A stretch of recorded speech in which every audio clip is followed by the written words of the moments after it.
Friends, super magic રસોઈમાં મિત્રો હું આપનું સ્વાગત કરું છું। આજે હું કાચી કેરીનો મુરબ્બો બનાવવા જઈ રહી છું। તો તમને મારો વિડીયો ગમે તો લાઈક કરજો, શેર કરજો અને સબસ્ક્રાઇબ કરવાનું તો ભૂલતા જ નહીં। હવે આપણે મુરબ્બો બનાવવા માટે મેં જો કાચી કેરી છે, રાજાપુરી કેરી આવે છે ને, એ 1 કિલો લીધી છે અને એની સામે મેં 1 કિલો ખાંડ લીધી છે અને બીજા મસાલામાં મેં 5 થી 6 લવિંગ લીધા છે, 2 થી 3 તજના ટુકડા લીધા છે, 4 થી 5 એલચીના દાણા લીધા છે અને 5 થી 6 બદામના ટુકડા લીધા છે, એના કટકા કરી લીધા છે અને કેસરના તાતણા 1 ટીસ્પૂન જેવા લીધા છે અને પાણી આપણે જોઈએ એ પ્રમાણે લેશું। પેલા આપણે શું કરશું મિત્રો, જ્યાં કાચી કેરી છે એકદમ તમારે જો કાચી લેવાની, એટલે એકદમ મુરબ્બો સરસ થશે। તો હવે પેલા એની આપણે છાલ ઉતારી લેશું આ રીતે।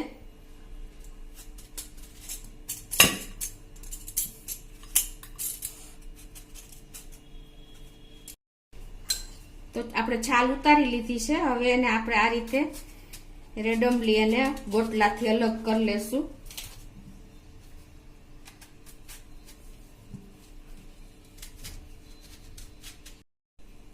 તો મિત્રો હવે આપણે જો આ રીતે છાલ ઉતારી લીધી છે, હવે એને આપણે આ રીતે કટિંગ કરી લેશું।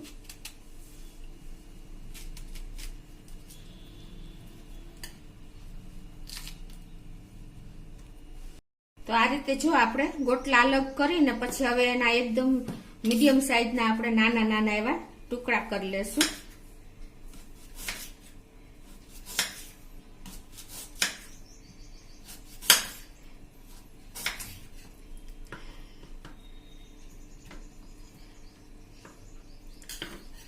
આ રીતે આપણે જે મુરબ્બામાં, આ મુરબ્બો મિત્રો સ્વીટ તરીકે વપરાય છે, એટલે થોડાક આપણે મોટા એવા મીડિયમ ટુકડા કરશું, એટલે આપણને ખાવામાં પણ સરખું ફાવશે, ટ્રાન્સપરન્ટ થાય તો પણ દેખાય।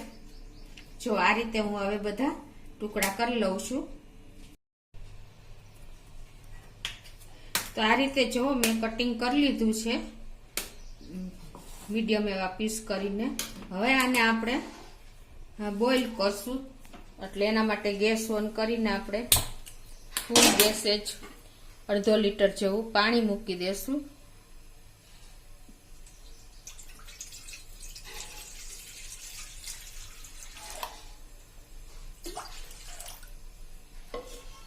અને એમાં આપણે હવે આ પાણી ઉકળે એટલે આ કટકા નાખી દેશું। આપણે પાણી પણ એકદમ સરસ ઉકળી ગયું છે। તો હવે એને આપણે આ ટુકડાઓને, કેરીના ટુકડાને બાફી લેશું। આ મુરબ્બો મિત્રો ઘણા સીધા જ ચાસણીમાં નાખીને કરતા હોય છે અને ઘણા આવી રીતે બાફીને પણ થઈ શકે છે। તો આપણે આ રીતે કરીએ છીએ। અને આ તમે જો આ રીતે કડાઈમાં ન બાફવા હોય તો તમે કુકરમાં પણ ટુકડા ડૂબે એટલું પાણી મૂકીને 1 વિસલ વગાડીને કરી શકો છો, પણ એમાં તમારે થોડી કેર કરવી પડશે, કેમ કે જો વધારે બફાઈ જશે તો તમને મુરબ્બામાં બહુ સરસ મજા નહીં આવે। અને બીજું, જો હવે આપણે આ ફૂલ ફ્લેમ ઉપર જ આપણે આ ટુકડા બાફશું। અને અત્યારે જો આપણે કેરીનો કલર એકદમ થોડોક પીસનો કલર ગ્રીન દેખાય છે, આ તૈયાર થઈ જશે એટલે કે બફાઈ જશે એટલે આપણે ટુકડા સેજ પીળા જેવા લાગશે, આ લીલો દેખાય છે એ કલર। અને બીજું કે આપણે ત્યારે બફાય ત્યારે હું તમને બતાવું કે કઈ રીતે આપણે બાફવાના, ચપ્પુથી તૂટી જાય ને આપણે પીસ ત્યાં સુધી આપણે આને બાફવાના છે। તો હવે આપણે ફૂલ ગેસે થવા દેશું, 4 થી 5 મિનિટમાં તૈયાર થઈ જશે। તો મિત્રો જો આપણે 4 થી 5 મિનિટ થઈ ગઈ છે અને આપણા ટુકડા પણ જો કેરીના ટુકડા એકદમ બફાઈ ગયા છે, કલર ચેન્જ થઈ ગયો તમે જોઈ શકો છો। અને ઉપર આ રીતે તમે ફીણ આવી જાય અને કલર ચેન્જ થઈ જાય એટલે આપણે ચપ્પુ લઈને જોઈ લેવાનું। આ રીતે તમે કટિંગ કરશો ને એટલે ઈઝીલી તમારે જો કટ થઈ જાય છે। તો હવે આપણા ટુકડા બફાઈને તૈયાર છે, તો ગેસ બંધ કરી દેશું અને હવે એને આપણે એક સ્ટ્રેનરમાં લઈ લેશું। તો આ રીતે જો આપણે હવે એને અલગ જ લઈ લેશું અને એને થોડાક સેટ થાય ત્યાં સુધી ઠંડા થવા દેશું।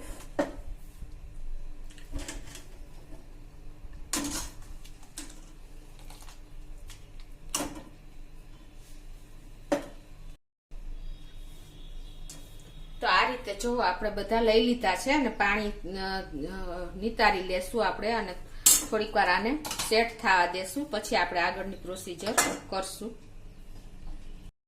તો હવે આપણે જો આપણા ટુકડા એકદમ ઠંડા થઈ ગયા છે અને હવે આપણે એની આગળની પ્રોસીજર કરીએ. એટલે કે 1 કિલો આપણે કેરીના ટુકડા છે તો એની સામે આપણે 1 કિલો ખાંડ લેશું. આ રીતે એક વાસણમાં આપણે બધી ખાંડ નાખી દેશું અને એમાં આપણે આ જે બાફેલા ટુકડા છે કેરીના એ નાખી દેશું. આ મિત્રો આપણે આ બાફા છે ને એટલે આપણે ખાંડ સરખે સરખી જોશે. જો તમે કાચી ટુકડા નાખીને તરત જ ચાસણીમાં કરો ને તો તમારે 1 કિલો થી 1.25 કિલો કે 1.5 કિલો જેવી ખાંડ જોશે. આપણે આ પ્રોસીજર કરશું ને તો આપણે ખાંડ થોડી ઓછી જોઈ અને ઝડપથી બની જાય.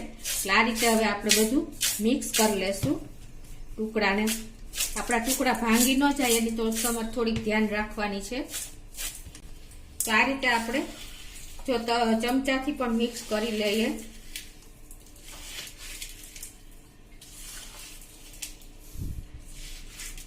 આપણા બાફેલા ટુકડા છે એટલે ઝડપથી આપણે મિક્સ મેચ થઈ જશે. આ રીતે તમે કરશો ને તો તમારે ઝડપથી આપણો મુરબ્બો પણ તૈયાર થઈ જાય છે. ટાઈમ જ નથી લાગતો અને આપણે ખાંડનું પ્રમાણ પણ ઓછું જોઈએ છે. હવે આપણે ગેસ ઓન કરીને આપણે ગેસ ઉપર જ આ મૂકી દઈએ છીએ.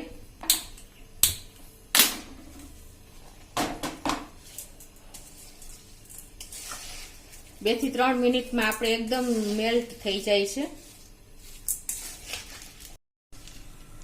તો જો આપણે 2 થી 3 મિનિટમાં જ આપણી ખાંડ ઓગળી ગઈ છે, તમે જોઈ શકો છો. હવે આપણે આમાં ચાસણી કરવાની છે અને એ પણ ક્રિસ્ટલ ન થાય એના માટે આપણે એમાં 1 લીંબુનો રસ નાખી દેશું. એટલે છેલ્લે સુધી આખું વર્ષ આપણો મુરબ્બો એવો ને એવો રહેશે. એમાં ક્રિસ્ટલ કે કાંઈ એકદમ થીક નહીં થઈ જાય. અને બીજી તમને એક બતાવું કે આ આજુબાજુ જે આપણે ખાંડ ચોટી જાય છે ને એના માટે હું તમને એક ટ્રીક બતાવું.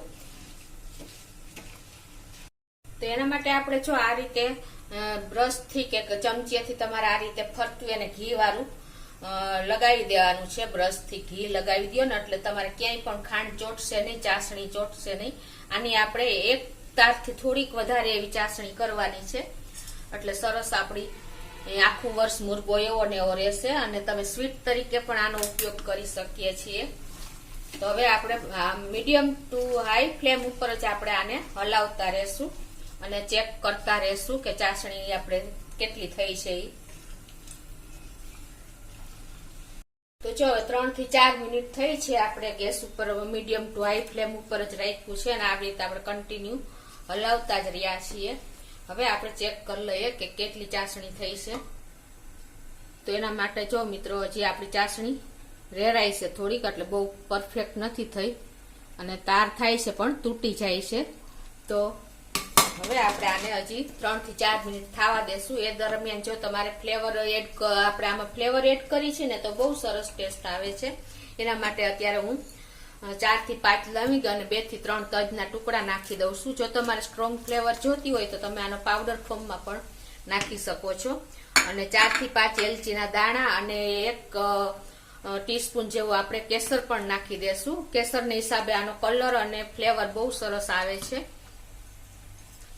અને બીજું આપણે 5 થી 6 બદામ લીધી છે, એના પણ ટુકડા કરી લીધા છે, એ નાખી દેશું. મિત્રો જો તમે આમાં બદામ એડ કરશો ને તો એકદમ સરસ તમને એનો ટેસ્ટ આવશે.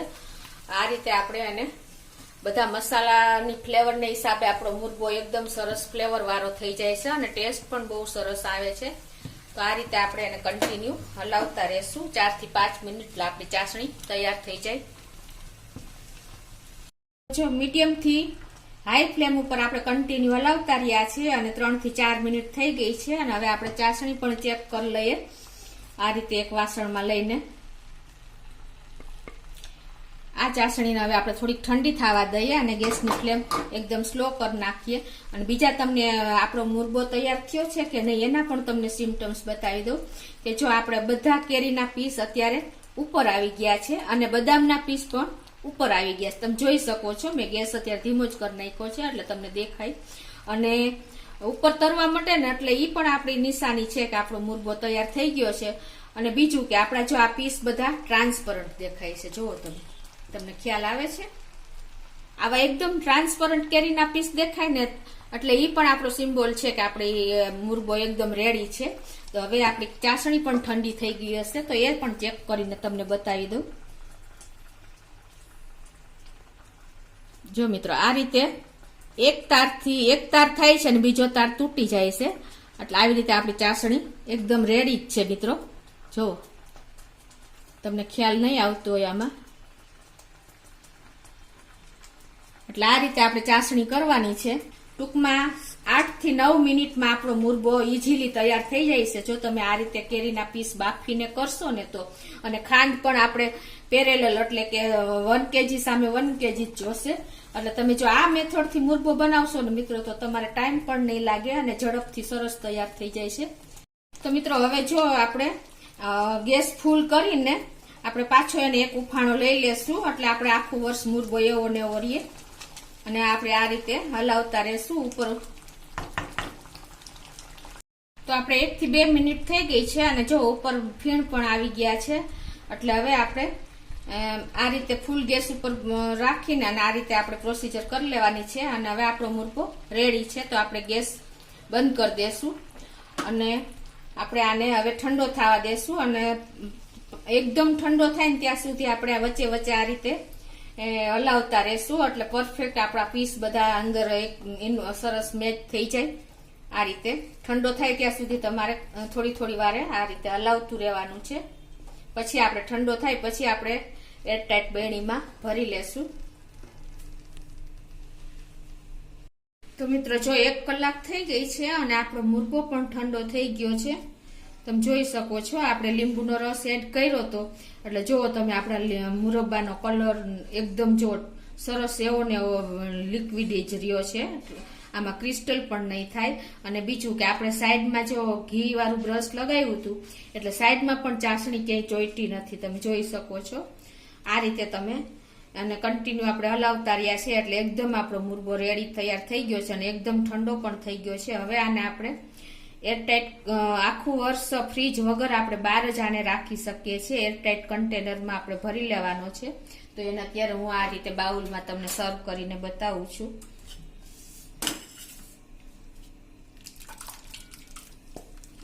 આ મુરબો આવો ને આવો મિત્રો આખું વર્ષ જ્યુસી રહેશે. તમે જોઈ એનો કલર જોવો, એનો ટ્રાન્સપરન્ટ કેટલા દેખાય છે પીસ એ જોવો મિત્રો.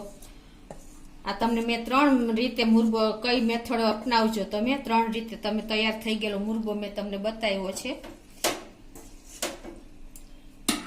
જો મિત્રો આપણો મુરબો એકદમ જ્યુસી, ટ્રાન્સપરન્ટ અને એકદમ એન્જોય કરી શકો આખો વર્ષ એવો આપણો મુરબો બન્યો છે. તમે આખું વર્ષ આવો ને આવો મુરબો આપણો રહેશે. તો આપણો મુરબો એકદમ રેડી છે. તો ચોક્કસ તમને મારો આ વિડીયો ગમ્યો હશે તો તમને ગમે તો લાઈક કરજો, શેર કરજો અને સબસ્ક્રાઇબ કરવાનું તો ભૂલતા જ નહીં.